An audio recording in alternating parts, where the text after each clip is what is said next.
Hi everyone, Malibu Sean Bateman here again, and welcome to a movie gallery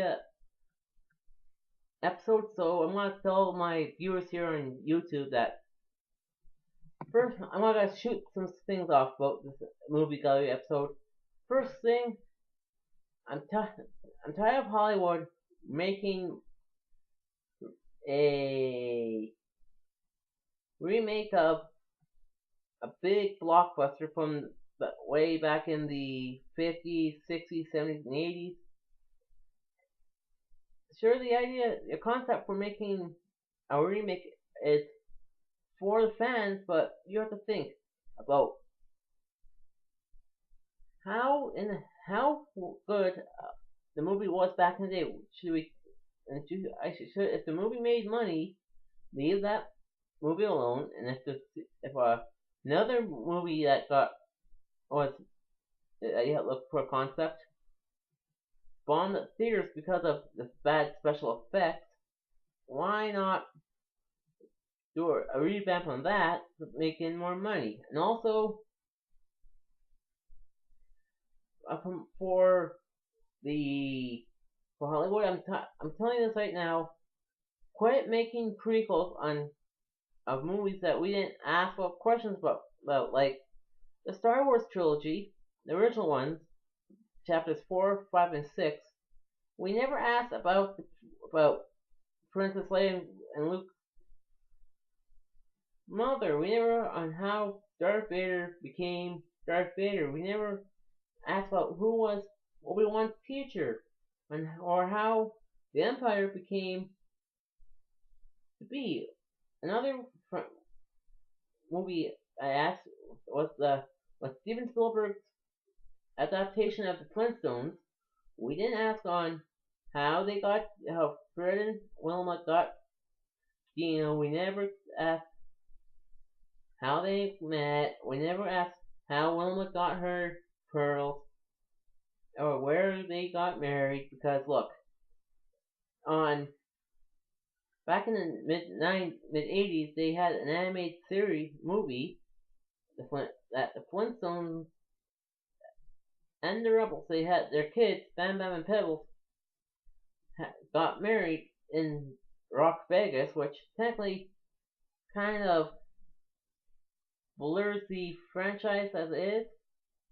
And also, I would say all these, if you ever made this part of the universe for a creator's franchise, you have to continue on the storyline. For example, for the Star Wars Trek film, I know Gene Roddenberry, he's a genius, so I was thinking we had the original series and Next Generation had movies.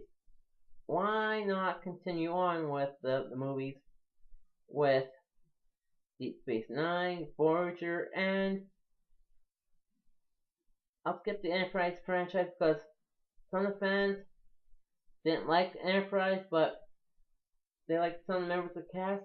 And to me, I like to see movies that actually made money at the theaters have sequels that went to the theaters as well. For example, Darkman, it was a kind of like a superhero. He's kind of like a superhero that combines the, the art of disguise with living in the shadows. Just combine Batman with the from Detective Comics with the chameleon from Marvel Comics as one character, and that movie had two sequels straight to video, mind you, but Darkman itself, the first movie actually made money in the theaters, and people praised the cast in that movie,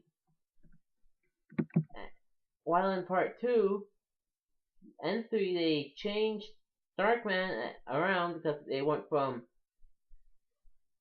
the Irish Chuck Norris, Liam Neeson to Arnold Vosloo, who later became Sartan in the G.I. Joe film, you see, and to me, you have to find the right person for that role. And you see, Arnold Vosloo was not Darkman, and Doctor or his, under his identity, Dr. Peyton Westlake. To me, Liam Neeson was.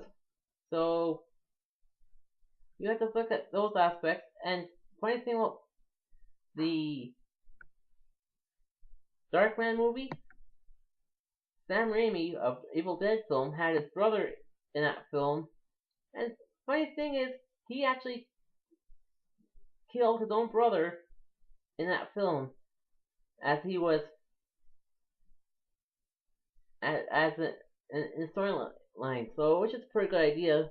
Which is always if you're a big director, why not have a family member being in your film and actually kill him off during your film, which is a pretty good idea if you if you have a family member who's an actor, you're a director, so which is a perk as well, and so that's about it. And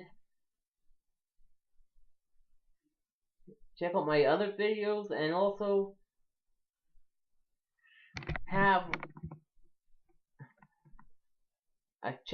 always have a some popcorn links while you're watching your movies, and have a great time at the theaters, folks.